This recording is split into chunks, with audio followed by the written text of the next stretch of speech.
Uh-oh, it didn't. Hi. I made a mistake. I started recording the video and then I paused it because I wanted to go get something, but I pressed the wrong button and erased it. So anyway, let's start over. Hello, everyone. Thank you for coming to my channel tonight to visit with me. I'll get this together eventually. Today is the day after Christmas. I had a very nice Christmas. A friend of mine invited me over to spend Christmas Day with her and her family and have a meal there and do a gift exchange. And I did get a Christmas present from one of my subscribers, which the subscriber is actually my niece, but she is subscribed to my channel, so that counts as a subscriber. And this is what she got me. A phone stand that I can use to record with, because I was taking my cell phone and propping it up on a TV tray with a pillow and some books and magazines and videotapes to bring it up to the right level to where I could record. I guess she felt sorry for me, so she got me this. I very much appreciate that, and that's what I'm recording with. And as you can tell, I'm in a different location. I'm hoping these bright lights are not going to be too much bright light. I'm actually moved out from the hallway and I'm sitting in my living room, because when I was recording in the hallway, my chair that I was sitting in was right beside my heater. And every time it would kick on and kick off, it was really loud. And being as it's wintertime, it kicks on a lot. So I'm just kind of experimenting and trying to find different areas in my house that I can record so that I can make better, good quality content and make my videos look a lot better. And tonight I wanted to tell you a little story about growing up in Missouri, southeast Missouri. This happened when we came out to stay.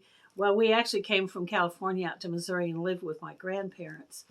And of course, it was a struggle for my parents to buy clothes for all of us kids. So anything somebody could do to help us out with school clothes was a big deal, you know, because it was just my daddy working. My mom didn't ever work until my father had his stroke. And then my mom did go to work for a little while. But in the earlier days of my life, it was just the money that my father brought home was what we used.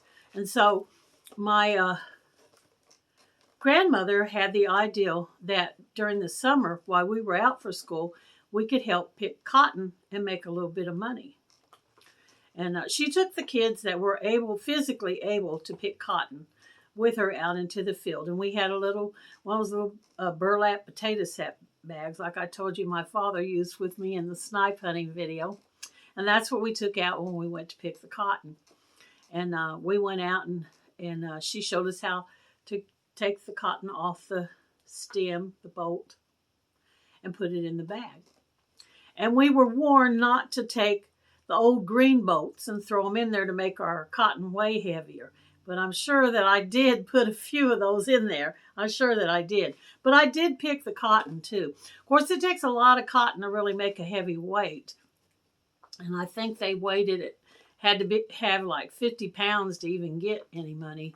And I don't remember what it was. It wasn't a whole lot. I'm sure it might have been like 50 cents for 100 pounds maybe. I can't tell. I know that we put our cotton bags together to get the most amount of weight that we could, and then we divided it up. But we would get up in the early part of the morning and go out there and walk up and down the cornfield, the cotton fields with my grandmother and pick the cotton. And my grandmother was picking cotton too back in those days. She was a lot younger and able to get around a lot better than when she got older. So she was able to get out there and pick with us too. So we spent the day out there picking the cotton, and then we would take our bags back to the weigh-in station where they would hang it from a hook and weigh it and tell us exactly what we got. And then they would give us a little bit of pay. They always gave you cash. They didn't write checks back then. They just handed you your ticket that you had when you first come in that told the number on your bag, and then they gave you a little bit of cash. So we would take our money and go back to the house, and that was the money that we were going to use to buy our school clothes. Well, that's what Grandma said, that we were going to use that money to buy our school clothes. So when the day came, and I think we picked through the week, like from Monday through Friday, and then on Saturday we were going to go spend the money to get the school clothes. And this is so funny. I could still remember this when my grandmother was on the phone. She was talking to one of her neighbors or friends or something, and my grandmother didn't drive, so it was my grandfather that took us. And she was telling this person that she was waiting for Ed, that's my grandpa's name, Ed, to come in so that he could take her and her kids, her grandkids, to spend their cotton picking money. It just sounded funny the way she said her cotton picking money. It was money we made from picking cotton. She called it the cotton picking money. And so we were supposed to take the money and buy school clothes like dresses, because we wore dresses. We weren't allowed to wear pants. Skirts and tops, socks, panties, book bags, satchels, if they took them. I don't even think back in them days that they required that you had a book bag. Pencil boxes, pencils, crayons, anything that had to do with school supplies. That's what we were supposed to buy with them. Well, that's not what I did with mine. I got in the store. Of course, I'm the rebel that I am. And I took my money and I remember I bought a little purse, which I guess a purse could be considered school supplies. But I bought a little purse and then I bought some makeup. That was a big no-no. I don't remember how old I was, but I mean, I was just starting to get into wearing makeup and stuff. So I wanted makeup. I think I bought some of these, a little cardboard that had these little tiny tubes like that of lipstick, like sampler size. It wasn't like a full tube of lipstick, tiny little. I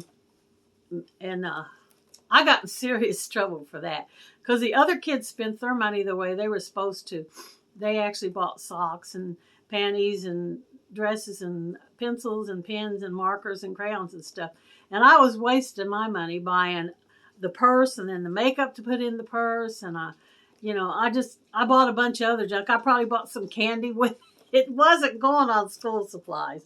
Not a whole lot of it. I think the purse was probably the most of my school supplies that I got out of it. And then I got yelled at when I got back home because my grandma said, you were supposed to take that money to help your mom and dad out with your school clothes and you just bought a bunch of junk. I'm like, well, Grandma, it's lipstick and makeup and stuff. You don't need that stuff. You don't need to be wearing that stuff to school. You're too young for that stuff. So I got in trouble for buying the makeup. But anyway, I wanted to tell y'all tonight about my cotton picking experience as a kid. I hope y'all had a wonderful Christmas. Like I said, mine was really nice. I am greatly appreciative of my friend bringing me over to their house to have the Christmas dinner. I had a meal there, and then I got to bring some leftover home to have for later on.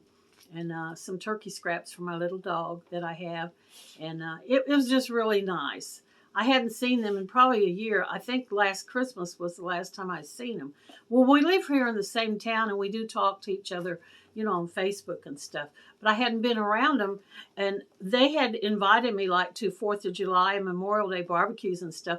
But I didn't go because of the COVID. The COVID started in March, and I was basically a recluse. I went to work and came home, and that was it, because I was just petrified to get out there around anything. I would go to Walmart to get what I had to have from Walmart, but I wore gloves and a mask, and I had sanitizer in my car and cans of Lysol in my car that I used to spray the door handles with. If I touched anything, as soon as I got back to the car, I took the gloves off and I sanitized. So I basically didn't go anywhere. So when she would call and invite me, I would always tell her I'd really rather not get out with this virus still out there. I'm really surprised that she did even invite me for Christmas, but I'm so thankful that she did. I mean, I'm still a little bit worried about it and all that because I know it's not completely over. They're just now doing the vaccines and everything, and it's going to take a while. And I'm really not even sure that I'm going to take a vaccine. I don't know. I am in the high risk group because I'm over 65 and I have CIS. I'm trying to think of what it's called. I have CIS. So, I'm more susceptible to catching anything that could come around like that.